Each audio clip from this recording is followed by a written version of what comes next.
የሰዓቱ ሰበር መረጃዎች በዛሬው ዕለት ከደመጡ እጅግ ወሳኝ ርዕሰ ጉዳዮች መካከል ባህር ዳር አካባቢ በርካቶችን ያሳዘነ አንድ ክስተት መከሰቱ ተገልጿል። በአገዛዙ ቡድን በተፈጸመው በዚህ እኩይ ድርጊት በርካቶችም እንዲሁ መስዋዕትነት መቀበላቸው ተገልጿል። ባህር ዳር መውጫ ላይ በነበረ እንዲሁ አንድ የአገዛዙ ቡድን ጥቃት ምን ያህል ሰዎች ተጎዱ የሚለውንና የአገዛዙን እኩይ ክስተት ያሳየበት ነው ተብሏል። በርካቶችን ያሳዘነውን ይህን መረጃ ወደ እናንተ በዝርዝር የማደርስ ነው የሚሆነው። በሌላ ወሳኝ መረጃ የአገዛዙ ቀንደኛ የደህንነት ኃላፊ በአፋብኃ እጅ መውደቁ ተገልጿል። አፋብኃ ባደረገው የተጠናና ልዩ ኦፕሬሽን ይህንን በርካቶችን ከቤት ንብረታቸው እንዲሁም በርካቶችን ለእስርና ለሞት የዳረገው የደህንነት ቁልፍ ኃላፊ በአፋብኃ እጅ መውደቁ ተነግሯል። እንዲሁም መቀንደሹ ጭምር ተነግሯል። የግለሰብ ማን ነው የሚለውንና ተያይዞ የወጣውን ዝርዝር መረጃ በዚህ መረጃ ሰዓት ከማስደምጣችሁ መረጃዎች መካከል ሌላኛው አድርጌዋለሁ። በሌላ ወሳኝ መረጃ የአገዛዙን ጸጉር ያስነጨ ድልም አፋብኃ መጎናጸፉ ተገልጿል። ወሳኟ ከተማን በእጃቸው ያስገቡት አፋብኃዎች በዛሬው ዕለት ከፍተኛ ውጊያ በተካሄደባቸው በተለያዩ አውደ ግንባሮች ከፍተኛ ድል እንደተቀናጁ መረጃዎች አሳይተዋል። የምታደምጡት ነው የሚሆነው። ወደ ተመልካቾች እነዚህን ጨምሮ በርካታ ሊደመጡና ወደ እናንተ ቢደርሱ ይጠቅማሉ ያልኳቸውን ሌሎች አጫጭር እንዲሁም ወሳኝ መረጃዎችን ጨምሬ ለሚቀጥሉት ከ10 ደቂቃ በላይ ከኔ ጋር ስትቆዩ በዝርዝር ወደ እናንተ የማደርስ ነው የሚሆነው። በቅድሚያ ግን ለዚህ ቻናል አዲስ የሆናችሁ ቤተሰቦች ካላችሁ የሰብስክራይብ እንዲሁም ቪዲዮውን ሲጀምሩ ላይክ እና ሼር በማድረግ እንዲሆን ከወዲሁ በአክብሮት እየጠየቁ በቀጥታ መረጃዎች ማቅረብ ነው የሚሆነው። በእኔ በኩል መልካም ቆይታን ተመኘሁላችሁ።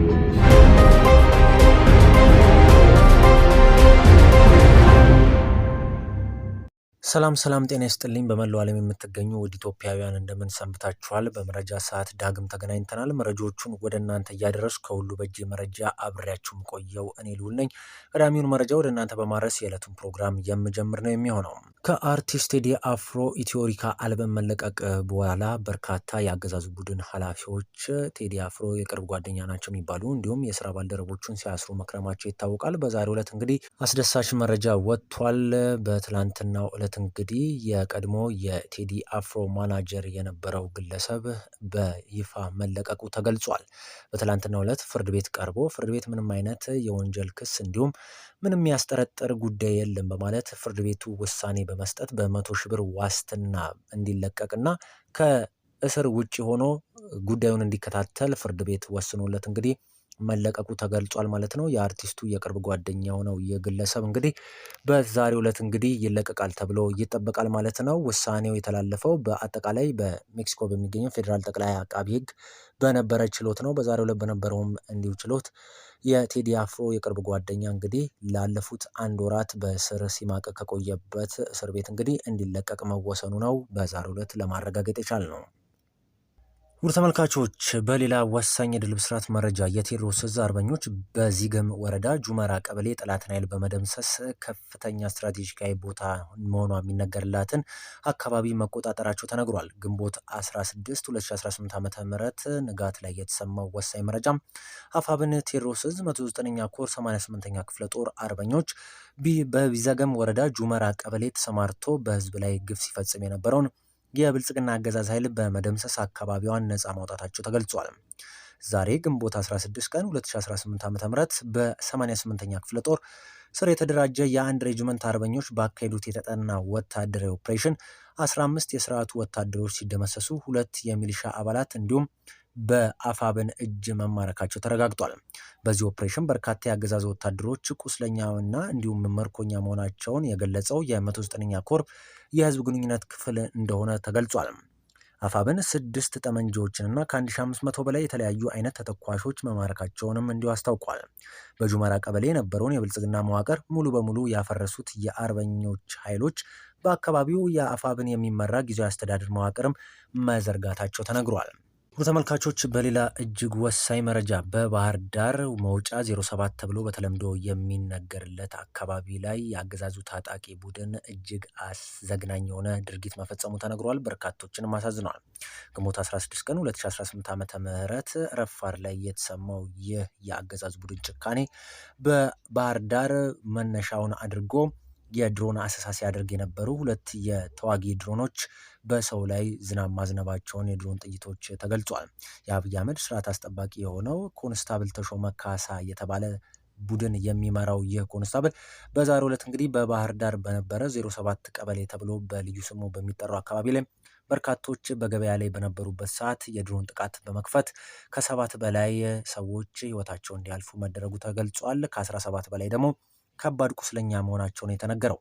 ያልተጠናና እጅግ ወራዳነትን እየተከናነበ ያለው የአገዛዙ ቡድን ጦር በዛሬው ዕለት እንግዲህ በገበያ ላይ በነበሩ አርሶ አደሮች እንዲሁም የአካባቢው ነዋሪዎች ላይ የድሮን ጥቃት በመክፈት እንግዲህ በርካቶችን ያሳዘነ ድርጊት መፈጸሙ ነው የተነገረው። ባህር ዳር አካባቢም እንግዲህ እስካሁን ድረስ የድሮን አሰሳ እንዳለና ከፍተኛ ጥንቃቄ ሊደረግ እንደሚገባ የሚያሳዩ መረጃዎች እየወጡ ነው የሚገኙት። በዛሬው ዕለት እንኳን በ3 ዙር የመጡ የድሮን ሳተላይቶች እንዲሁም ድሮኖች መታየታቸው ባህር ዳር አካባቢ ተነግረዋል። ከዚህ ጋር ተያይዞ ነው እንግዲህ ይህ ጥቃት ከተከሰተ ከ1 ሰዓት በኋላም ባህር ዳር ኤርፖርቱ አካባቢ እንዲሁ በአፋብን ጥቃት ይደረጋል በሚል ፍራቻ እንግዲህ አገዛዙ ከፍተኛ ቁጥር ያለውን የአገዛዙ ቡድን ጦር ኤርፖርትና እንዲሁም ቤተመንግስቱ አካባቢ ማስፈሩ ነው የተገለጸው።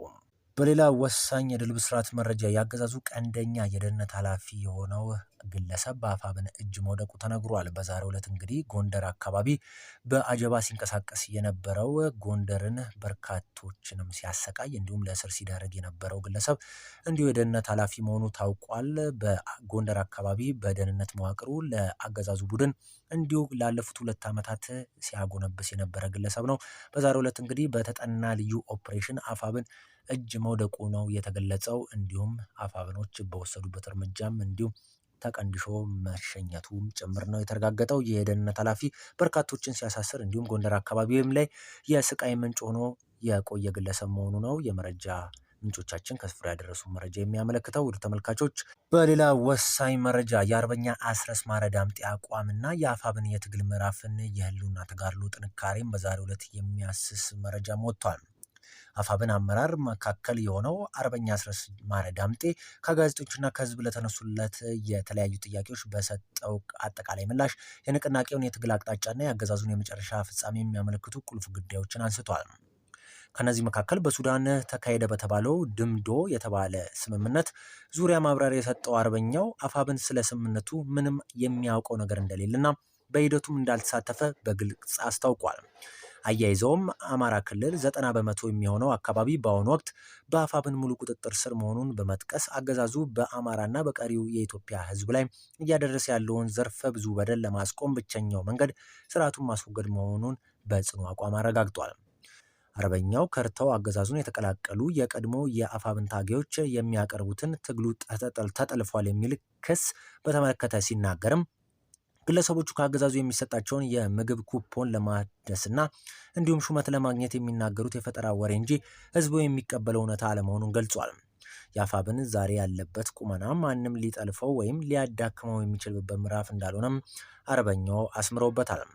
የአፋብን ትግል ተራዝሟል በሚል ለሚሰነዘሩ ትችቶች ምላሽ የሰጠው አርበኛ አስረስም አስተያየት ሰጪዎች የትግሉን ዳራና የጠላትን አቅም ያልተረዱ መሆናቸውን በመጠቆም የኢትዮጵያን መደበኛ ካፒታል በጀት ለጦርነት ያዋለ ድሮንና ዘመናዊ መሳሪያዎችን ከኤምሬትስ የሚረዳ አገዛዝን በ3 ዓመት ባልሞላ ጊዜ ውስጥ አመናምነን የቀጠናውን ግዙፍ ፕሮፌሽናል ሰራዊት ያገነባንበትን ታላቅ ታሪካዊ ተጋድሎ ነው እያካሄድን ያለ ነው ሲሉ የትግሉን ስኬት አብራርቷል። በመጨረሻም አፋብን ከላይ እስከታች በፖለቲካ የበሰሉ ትግሉን ሳይንሳዊ ያደረጉ ስትራቴጂክ አሳቢዎች የሚመሩት የትውልድ ክስተት መሆኑንም በመግለጽ ህዝቡ ከጎናቸው መሆኑን አረጋግጧል። ከሩቅ ሆነው ትግሉን ለሚከታተሉ ደጋፊዎችም ትግሉ በብልህትና በትጉህ መሪዎች የሚመራ በመሆኑ አትስጉ የሚል መልእክት ማስተላለፉን ነው የአርበኛ አስረስ ማረ ዳምጤ አቋም የተገለጸው። ተመልካቾች በሌላ አጭር ሰበር መረጃ ዛሬ ግንቦት 16 ቀን 2018 ዓ.ም ጠዋት ከአሶሳ ወይም ባህር ዳር የተነሳ የዩናይትድ አረብ ኤምሬት አኪንች ድሮን የሱዳኗን ብሉ ናይል ግዛት ዋና ከተማ የሆነችውን ደምዚንን ለ8 ጊዜ ያክል መደብደቡ ሰምቷል። ለ9ኛ ዙር ድብደባ አየር ላይ ያለ ቀሪ 4 ተተኳሽ እንደያዘ ተመቶ መውደቁም ነው የተገለጸው። የዩናይትድ አረብ ኤምሬትስ አኪንች ድሮን በዚህ አካባቢ ተመቶ ሲወድቅ የዛሬው ለሁለተኛ ጊዜ መሆኑ ነው የተገለጸው። በዛሬው ዕለት በተሰማው ሌላ አበይት ርዕሰ ጉዳይ የግብፁ ጦር ሱዳን በኩል በማድረግ የተለያዩ ትንኮሳዎችን በኢትዮጵያ ጦር ላይ ያደረገ መሆኑን የኢትዮጵያ ውጭ ጉዳይ ሚኒስቴር ገልጿል። ከዚህ ጋር ተያይዞም በትላንትናው ዕለት እንግዲህ የሻዕቢያ ጦር በግብጽ አማካኝቶ የትግራይን ክልል ጥሶ ሊገባ ይችላል በሚል ከሰሜን እዝ በፊት በነበረው አቋም ላይ የሚገኘውን የኢትዮጵያ መከላከያ ሰራዊትን ወደ አካባቢው ማስፈሩም የኢትዮጵያ መከላከያ ሰራዊት ሲገልጽ መቆየቱ የሚታወስ ነው። ተመልካቾች የመጨረሻ መረጃን ወደ እናንተ አድርሼ የዕለቱን ፕሮግራም በዚሁ ልቋጭ። በሰሜን ወሎ ዞን ራያ ቆቦ ወረዳ አፋብን ወሎ ቤተ አማራ ሚኒሊክ ዕዝ 102ኛ ኮር በ4 ግንባሮች በአገዛዙ ሰራዊት ላይ መብረቃዊና የተቀናጀ ጥቃት በመክፈት በርካታ ድሎችን ተቀናጅቷል። የ15ኛ ክፍለ ጦር ቃኝ 70ኛ ክፍለ ጦር እንዲሁም 50 ክፍለ ጦር ቀድሞ ካላኮራም እንዲሁም የሚኒሊክ ዕዝ ልዩ ዘመቻ ኃይሎች በጋራ ባደረጉት ኦፕሬሽን ከ70 በላይ የጠላት ወታደሮች ሲደመሰሱ ከ12 የስርዓቱ አገልጋዮችን በምርኮ መያዛቸው ተገልጿል። የ12ኛ ክፍለ ጦር መካናይዝድ በሞርተር 80 የጠላትን ምሽግ በመምታት ዙ 23 የተቀጠመለትን ተሽከርካሪ ሞርተር ሙሉ በሙሉ መቆጣጠር መቻሉን ነው የተገለጸው። አገዛዙ በየዘመኑ የሚጠቀምባቸው የጦር መሳሪያዎችና የቅጥረኛ ሰራዊት ከአፋብን ብርቱ ክንድ በታች መሆኑን ያረጋገጠው ይህ ኦፕሬሽን የአማራ እንዲሁም የቀሪውን የኢትዮጵያ ሕዝብ የህልውና ተጋድሎ እስከ መጨረሻው ድል እንደሚቀጥል በይፋ ያሳየ ነው ሲሉ በርካቶች እየተነጋገሩበት ይገኛሉ። ውድ የሁሉ በእጅ የመረጃ ቻናል ተከታታዮች ለሰዓቱ ያጠናቀርናቸው መረጃዎች እነዚህን ይመስሉ ነበረ። ወደ በኋላ ላይ በአዳዲስ እንዲሁም ወቅታዊ መረጃዎች ወደ እናንተ እንደምቀርብ ቃል እየገባው በዚሁ ተሰናበትኳችሁ። ቪዲዮን ከወደዳችሁት እንደተለመደው ላይክ፣ ሼር እንዲሁም ማንኛውንም ሀሳብ አስተያየታችሁን ኮሜንት ሴክሽን ላይ ብጽፉልኝ ደስ ይለኛል። የሰዓቱን መረጃ እዚህ ላይ ጨረስኩኝ። ሀገራችን በህዝቦቿ ጥረት ታፍራና ተከብራ ለዘላለም ትኖር። ብሩህ ቀን በእኔ በኩል ተመኘውላችሁ። መልካም ጊዜ